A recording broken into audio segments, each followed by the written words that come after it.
Hello guys, and here is the next episode with some of the most interesting urban development news from around the world.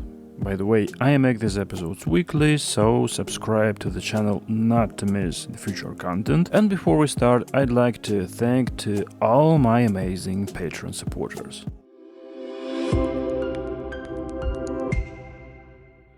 And we start with the great news from New York City, where new R211S subway trains built by Kawasaki Railcar have been delivered to the Staten Island subway system as part of a large order for 535 wagons. They will replace the current R44 model, which has been in use since 1973. New trains have wider doorways than the existing ones, which will help speed up boarding and reduce the time spent at stations. They also have security cameras, additional accessible seating, digital route displays that will provide more detailed information about specific stations, and brighter lighting and signage. And MTA expects the new rail cars to be more reliable and able to run longer between major overhauls. In October 2022, MTA's board approved an order for 640 additional R211 wagons, bringing the total number of new subway cars to 1,080 over the next 2 years. The total cost of this rolling stock upgrade is about $3.7 billion.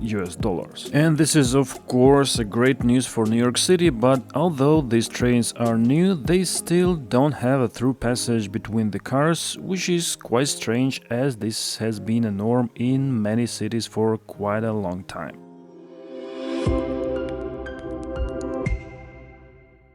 In Basel, Switzerland, new Tina trams manufactured by Stadler have been introduced. They will gradually replace the more than 40-year-old Schindler trams, and if you compare these two types of trams, you can see a huge difference in the comfort of travel, so figuratively speaking, Basel passengers will move from second to the first class. Basel has ordered the longest possible version. The tram is 45.5 meters long and can accommodate 96 sitting and 160 standing passengers. The vehicle is fully air-conditioned, has a spacious interior, large panoramic windows, wooden seats, and integrated passenger information system, as well as USB charging sockets and Wi-Fi. Stadler will deliver to Basel 25 trams by October 2025, and the city is expected to have 10 such trams in its fleet by the end of this year. And BLT will pay 125 million francs for the trams and their maintenance.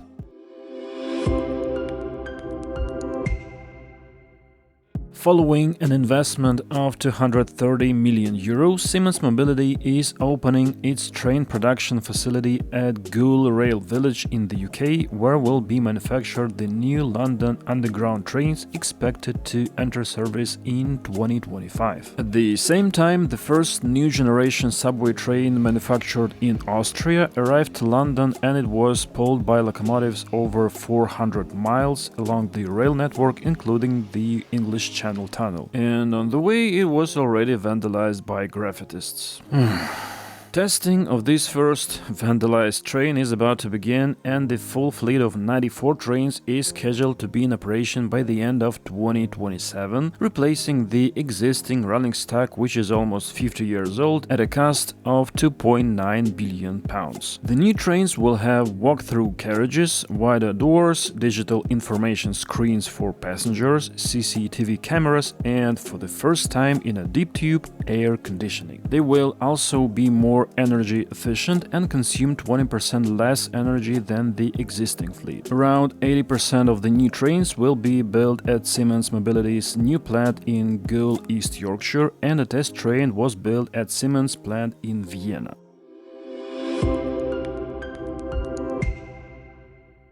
In Mumbai, India, the first phase of the 12.7-kilometer Aqua Line, which is also named Line 3, was opened. This $3.8 billion project is the first underground metro line in the city and has 10 stations on the initial section. The total length of the Aqua Line will be 33.5 kilometers with 27 stations from Caf Parade in the south of the city to Airy Colony. The loan financing for the project came from the Japan International Cooperation Agency, which approved the last tranche of $400 million in July. Alstom has delivered 31 8-car Metropolis trains equipped with regenerative braking, which significantly reduces carbon emissions, and they are being manufactured at the company's Indian plant in Sri City, Andhra Pradesh. The rest of the line is scheduled to be completed in 2025.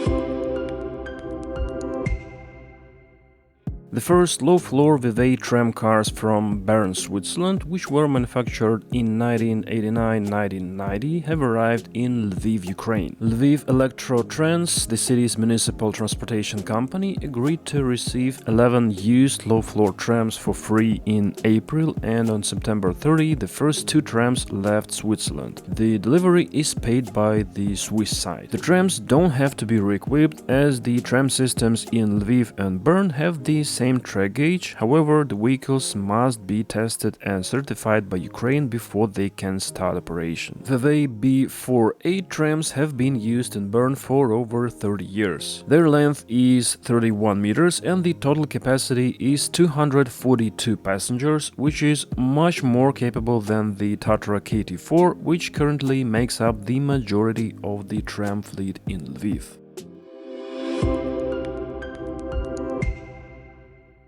Some of Vancouver's tallest buildings could be built right next to the Rupert SkyTrain station in East Vancouver, potentially competing in height with Vancouver's existing tallest building, the Living Shangri-La in downtown, and other towers in the Brentwood neighborhood. Public consultations on preliminary concepts are currently underway, and in general such development is fully in line with the principle of transit-oriented development when public transport stations become active points of urban development.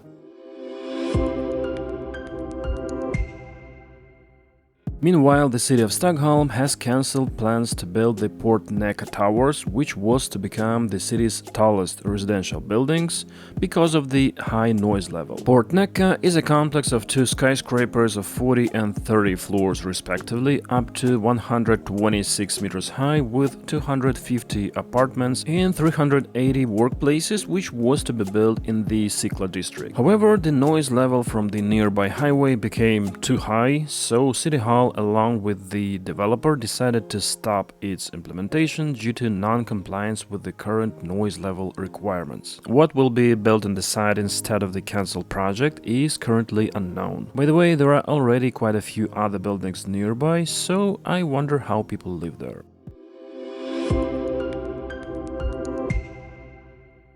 The municipality of Bologna has awarded CAF a contract for the supply up to 60 trams, which also includes 4 years of maintenance and spare parts supply. Initially, the contract will be for the supply of 33 units for about 130 million euros, which can be extended to 60 trams over a maximum period of 6 years. The Airbus model tram to be delivered by CAF will consist of 5 sections and will have a capacity of over 200 passengers with a length of 35 meters. It will also be equipped with onboard energy storage system that will allow it to operate without overhead wires, reducing both visual impact and energy consumption. This contract is a part of a project to build a new tram network in the historic capital of the Emilia-Romagna region, which will consist of 4 lines.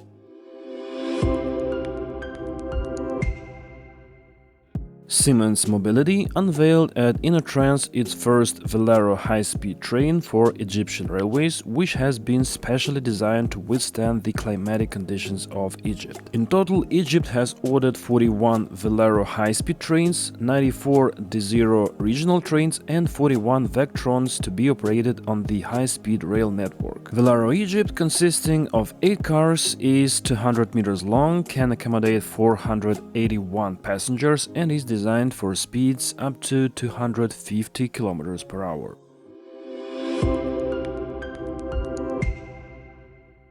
After almost 2 years of using electric buses, Dresden has summarized their performance. As of August, 18 articulated buses and 2 standard ones from Daimler buses have covered 3 million kilometers with almost no serious accidents or malfunctions, which is an average of more than 150,000 kilometers per vehicle. According to DVB representatives, during the same time, buses with internal combustion engines would have burned almost 1.5 million liters of diesel fuel and emitted more than 3,500 tons of CO2. The manufacturer guarantees electric buses a range of 120 kilometers when the batteries are fully charged, but in practice, some buses have been able to cover up to 170 kilometers without recharging, especially in the warmer months of the year. So DVB's strategic goal is to fully electrify its bus fleet, which is an important step towards climate neutrality.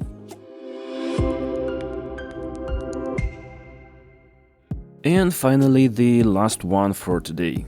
Work has begun on the Bali metro project in Indonesia, where the first phase includes 16 kilometers of a new metro line from Gustin Ngurah Rai Airport to Simaji via the main street Parkir Kuta. In total, the project will involve 10 tunnel boring machines operating at depths up to 30 meters. The sections from the airport to Central Parkir Kat and Nusa Dua are due to be completed in early 2028, with the remaining work on the first 2 phases scheduled for completion by 2031. In general, construction of the new metro network will be undertaken in 4 phases. The first 2 phases are estimated at $10.8 billion, while the total cost of the Bali metro project is $15 billion. And that's all the news for this time, so thanks for watching and hope to see you here again next week. We will have the 40th episode.